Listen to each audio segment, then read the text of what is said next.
Hello. Hello. साहेब नमस्कार.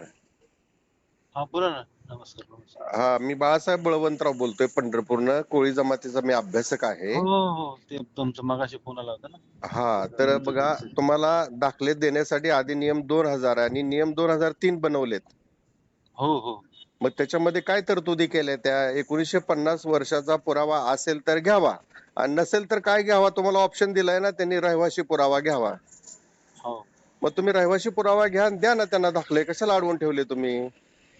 ठीक आहे ना, ठीक आहे ना, ठरले आता नाही तसंच ते. नाही नाही, तुम्ही कायद्याचा अभ्यास केला ना का? एवढे दिवस आमचे लोक तिथं उपाशी मारायला लागलेत, आता राज्यभर पेटायला लागले सगळं आंदोलन. हो, चालूच आहे. म्हणजे त्याचा केंद्रबिंदू तुम्ही ठरवू नये म्हणजे झालं, एवढं सांगतो तुम्हाला. ठीक आहे ना सर, करत आहे आमदार साहेब वगैरे, आम्ही बसलो होतो आत्ताच निघालो तिथून. नाही नाही, पण तुम्ही त्या पदावर आहे, तुम्ही न्याय कसा द्यायचा हे बघायला पाहिजे. तुम्ही इनव्हॅलिड कसं करता येईल, त्याचा प्रस्ताव रिजेक्ट कसा करता येईल, या निगेटिव्ह अप्रोच न बघताय तुम्ही. तुमच्यावर कोणाचा प्रेशर आहे का मला सांगा, बघतो त्याला. तुम्हाला कोण चालेल त्रास? साहेब, हा, काही अडचण नाही, करतो मी ते, सांगितलं मग त्यांना त्या समोर. आंदोलन कधी समाप्त करणार? नाही तर आम्हाला यावं लागणार आहे आता मग तिकडे परत. तुम्ही आंदोलन. सांगितलं साहेब, आमदार साहेब आम्ही बसलो होतो. हा, आपली तिथली मंडळी होती, सोमवारी आणि मंगळवारी त्यांचे दाखले ते सबमिट करणार आहेत, 2-3 काय त्यांचे आहेत. हम्म. त्याच्यामध्ये त्यांचे आहे, पण त्यांना ते भेटला नाही बुलढाण्याचा दाखला, ते घेऊन दाखल करतो म्हणजे सोमवारी. तुम्ही कायद्याने चाला. तुमच्यावर कोणाचं माझं बी ऐकू नका. मी तुम्हाला काही इनलिगली काम करायला सांगत नाहीये. आणि तुम्ही तुम्ही मला बी शेवटी तुमचा जॉब, नोकरी, सगळ्या गोष्टी सांभाळून ह्या गोष्टी करायच्या आहेत. त्या चुकीचं काम केलं तर अंगलट तुमच्या येऊ शकतं, हे सगळं लक्षात ठेवा. आणि आधी नियम 2000 आणि नियम 2003 चा अभ्यास करा तुम्ही. त्याच्यामध्ये अनुसूचित जमातीचं प्रमाणपत्र निर्गमित करण्यासाठी कोणती कोणती कागदपत्र तपासावीत SDO ने, हे हा हो, क्रायटेरिया दिलेला आहे. तेवढेच तुम्ही, त्याच्या बाहेर तुम्ही जाऊच नका ना. तुम्हाला चालेल. 1950 पूर्वीचा पुरावा मागितलेलाच नाही. असेल तर घ्यावा, नसेल तर रहिवासी पुरावा घ्यावा. हम्म. तुम्ही एवढंच बघायचं आहे. रहिवासी पुरावा पण तुम्हाला का घ्यायला सांगितलंय? कोस्टल एरियातले जे कोळी आहेत ते SBC मध्ये येतात आणि हो, उर्वरित महाराष्ट्रातले सगळे कोळी, महादेव कोळी, कोळी जरी असले नुसते तर ते अनुसूचित जमातीमध्ये येतात. फक्त तो माणूस 1950 पूर्वी मुंबईमधून मायग्रेट झालेला नसावा, कोस्टल एरियातनं कोस्टल आलेला मधून. नसावा, एवढंच तुम्ही त्यात तपासायचं आहे. चालेल ना सर, काय अडचण नाही. सहकार्य करा साहेब, आमच्या माणसाला त्रास देऊ नका साहेब कोणाला. मी आणि काय नाही. नाही नाही सर, पण तुम्ही आता नाही, काय झालंय, सगळ्या SDO ने एवढा त्रास दिलाय साहेब बरं का, त्यामुळे आमची चीड नाही, आहे काय SDO च्या माहिती का, विरोधामध्ये. तसं नाही, पण ते थोडंफार कसं आहे आता ते. नाही, तुमच्यावर प्रेशर आहे का? मला आता खाजगीत सांगा, मी तुमचा माणूस आहे, आता मला खाजगीत सांगा, तुमच्या कोणाचा प्रेशर आहे का देऊ नका म्हणून? नाही नाही नाही, देऊ नका म्हणून कोणाचंच प्रेशर नाही, विषय मग नाही तो. मग देण्यासाठी कायदा बनवलाय तुम्हाला, त्या कायद्याचं पालन तुम्ही करायला पाहिजे का नाही सांगा. ते चालेल. अजून ठीक आहे, एकदा. सांगितलं आता त्यांना मी. हम्म. त्यांनी ते 5 दाखले सबमिट केलेले आहेत, 5 प्रकरणं, त्यात काहीतरी राहिलेलं आहे त्यांचे बर. जुना दाखला, त्यांना काही तो भेटला नाही. हा. ते आता सोमवारी दाखल करतो म्हणजे बर बुलढाण्यावर घेऊन. बर. त्यानंतर विषय संपून टाकतो ते. हा, आपण इथून पुढे सर्वांना सुलभ पद्धतीने आंदोलन करण्याची वेळ येऊ देऊ नका. आणि तुम्ही दिलेलं सर्टिफिकेट जोपर्यंत व्हॅलिडिटी होत नाही ना, तोपर्यंत हो, त्याचा त्याचं त्याचा काहीच काय लय नाही. फायदा होत नाही, लक्षात घ्या. येस येस येस, बरोबर हा, आहे. आणि व्हॅलिडिटी समितीच्या सगळ्या आयुक्तांना आम्ही काल दानवे साहेबांच्या दालनामध्ये बोलवून घेतलं होतं. मिटिंग झाली आमची काल दानवे साहेबांच्या सोबत. बरं. हा. शिंदे साहेबांसोबत पण एक मिटिंग झाली, पण ते मिटिंग स्थगित झाली आमचा गोंधळ झाल्यामुळे. भारूडवर आम्ही गुन्हा दाखल केलेत. भारूड कोण? RTI चे संशोधन अधिकारी आयुक्त राजेंद्र भारूड, हा हा हा हा हा.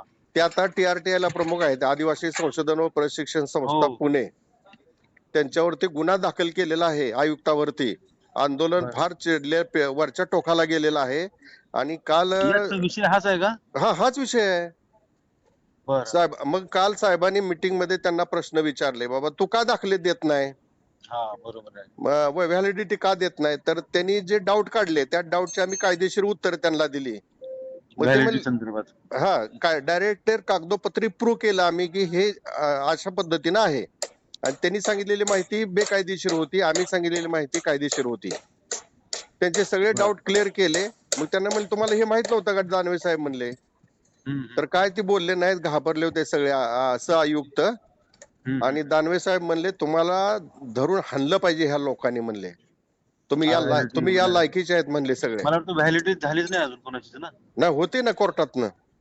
तुम्ही मग फक्त प्रत्येकाला कोर्टात कोर्टाची प्रत्येकाची ऑर्डर असेल कोर्टाची. नाही नाही, पण तुम्ही असं प्रत्येकाला 1,05,00,000 पैकी सगळ्याला कोर्टात सगळे पाठवणार आहात का मग? नाही, बरोबर. कोर्टाचा वेळ एवढा घेणार आहात का? आणि दऱ्याखोऱ्यात डोंगर दऱ्यात राहणार, आता तुम्हाला माहित आहे की तुमच्या गावातला करकम बोशातला कोळी किती कमकुवत आहे, माहित आहे ना तुम्हाला? हो, 100%. अहो, अशी महाराष्ट्रात सगळीच परिस्थिती अशी आहे. सगळीकडे आपले मग तुम्ही एका इकडेच आहे ते. दऱ्याखोऱ्यात डोंगर दऱ्यात ग्रामीण भागात राहणाऱ्या आणि पहिली पिढी शिकणाऱ्या माणसाला तुम्ही एका A4 कागदासाठी हायकोर्टात लावता, हे कितपत योग्य वाटतं बरोबर तुम्हाला? आहे. म्हणून थोडा मानवते नाही, उपकार पिकार आमच्या काय करू नका कुणी. मी तुम्हाला सांगतो, कायद्यानं आम्हाला द्या जे बाबासाहेबांनी आम्हाला दिलेलं आहे. बिलकुल साहेब, काय प्रॉब्लेम तर आमच्या माणसाला सहकार्य करा. तिथल्या मला त्यांचा फोन आलता, साहेब तुम्ही येऊन जावा म्हणून. मी म्हणलं मला त्यांचा साहेबांचा नंबर दे, मला बोलू दे, माझं समाधान नाही झालं तर मी आलोच तिकडे म्हणलं परत. चालतंय, काय तर तुमचे काय डाऊट असतील तर साहेब मला विचारा, कधी तर फोन मी करा. तुम्हाला विचारेन, फोन करेन, मला व्हॉट्सअपवर द्या पाठवून या नंबरवर. नाही, तुमच्याकडे काय असेल, नाही तुम्हाला डाऊट आला तर पाठवा, तेवढंच उत्तर मी तुम्हाला पाठवतो. तेवढंच द्या, चालतंय. हा, पण येणाऱ्या प्रत्येक व्यक्तीला दाखला तुम्ही कोळी नोंद देऊन द्या. का तर कोळी हाच महादेव कोळी आहे, मल्हार कोळी, टोकरे कोळी आहे. का तर तो कोस्टल एरियातला नाही ना.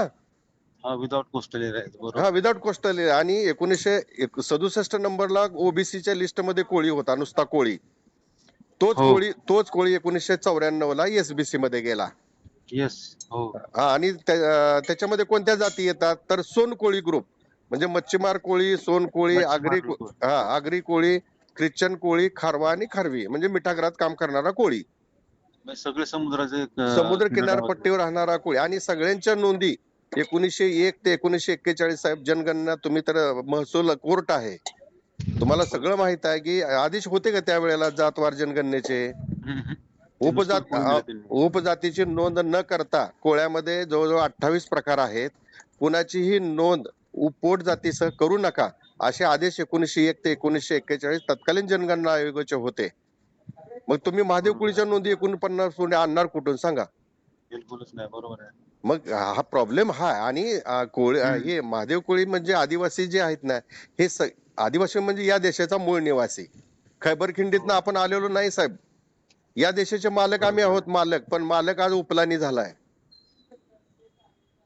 त्यामुळं तुम्ही थोडासा अभ्यास करा. डाऊट आले तर मला फोन करा, मी तुमचे सगळे डाऊट कायदेशीर क्लिअर करतो. आणि तुम्हाला जर कोणाचा प्रेशर असेल तर सांगा, ते आमदार खासदार असू दे, त्याला बघतो मी काय असेल ते. नाही, तसं काही नाही. फक्त आमच्या माणसाला तुम्ही त्रास काय देऊ नका. चालतंय ना, मी मंगळवारी विषय क्लिअर करून घेतो. सोमवारी पोळा असल्यानं कोणी येणार नाही. हा, सोमवारी किंवा मंगळवारी मग विषय क्लिअर करू. ठीक आहे, चालेल. ओके साहेब, आमदार साहेब वगैरे सोबतच आहेत, प्रॉब्लेम. हो. आणि पंढरपूरला आले तर फोन करा साहेब, भेटायला येतो तुम्हाला. चालेल, काय अडचण नाही. हा, चालेल. ओके साहेब.